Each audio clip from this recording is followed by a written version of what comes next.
now, if we just bring straight on to this next one. So here's another one I thought that if we can try and make. So there we go, so a nice 20 card, a really nice flowery one. And that's just using the actual die and then just one layer of the stencil behind, as you can see. So if we bring these elements in, and we can get started with this one. So if we just pull these together, get all of this out, and pop these to the side, pop these to the side. So we've got loads of different elements on this one here. So if we just get them all organised so that we know what we are doing. So we've got them, we've got them. So let's get started. So 20 and 20. So if I bring in the 2, and there's the 0, and there's the 2. So I'm going to bring in my plates, like so. So if I just bring in this one, so we've just got a piece of the cream cardstock, and I'm just going to die cut the 2 and the 0. We're just going to run this through. So as you can see, these go through your Gemini Junior, no problem at all. So if I just take them down just to make sure that they don't fall out of place, and run that through. What I would also do is, we've got my pen here, so I'll also show you the stencils and how they work. So if I just pop these out, here we go. I started really neat and tidy. You should really see the side of me now.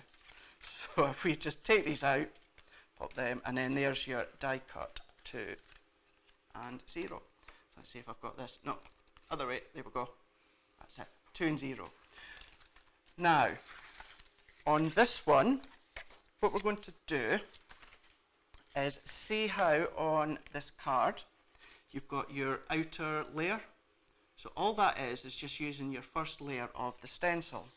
So if we bring in the number 2, you just need to make sure you have the stencil the right way, because I promise you twice while I was making samples at home I turned them around the wrong way. So if we just make sure that your stencil is the correct way, which I know is going to be that way, you can always test it by your die, like so. So we're just popping that in. So as you can see, that's where the die is, so I know that my stencil is in place. Now I do tend to do freehand. You can use your stick and spray that you've got. Is it your stick and stay, one or the other? And I'm just going to pull this down just ever so slightly, just so that you can see. So now that we've got our die cut 2, this is where you can decide how big a layer you want. So do you want to start your layer from that outside edge, maybe the middle edge, or then maybe even the outside edge? So that'll determine how thick and chunky you want it.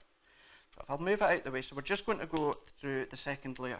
So I do suggest that you would use a pencil, even one of those, well, we call them here mechanical pencils, just, you know, where you press the end and the wee bit of lead points at the end. So all I'm doing is just working my way around each part. So I'm just holding it down, like I say, if you've got your stick and spray, that'll hold it into place, no problem. So I'm just working my way around. Hopefully you can kind of get the idea of what I'm doing. You will see just in a moment exactly how that looks. So if I move that out the way, as you can see now, if I can get that in the reflection of the light, there we go. Can you see the outline of the number 2? So if I just bring in my scissors, now I like my small scissors.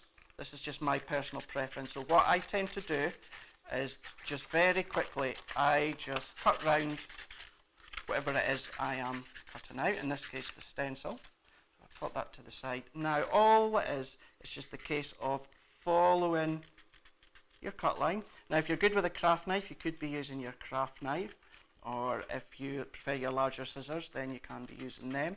It's whatever you feel comfortable doing. So I'm just working my way around. So I don't know if you can quite see from my hand movement, my scissors, my hand with the scissors in them are staying still, and I'm actually guiding the cardstock around while cutting. So if I just carry on, work my way around, then this gives you the idea of the first layer of stencil. So I'm just working my way around into this last bit.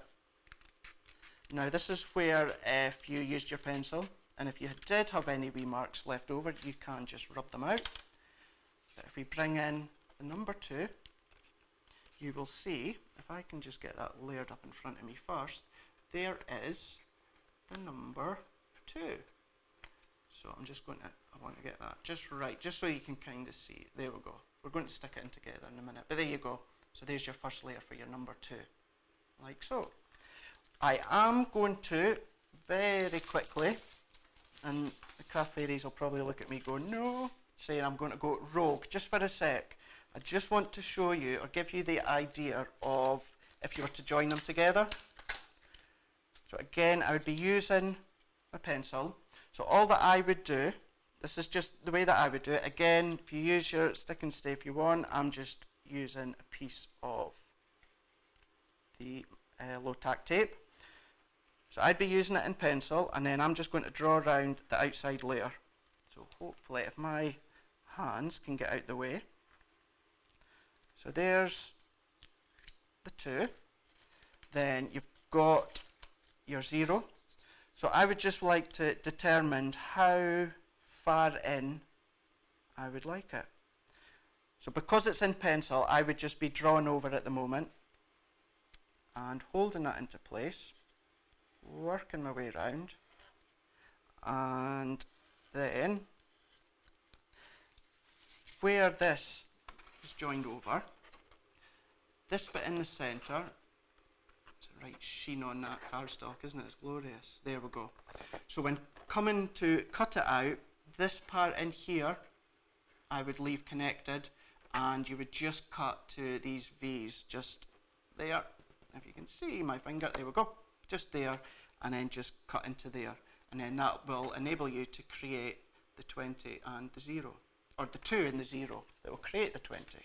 I'm sure you know what I mean by now.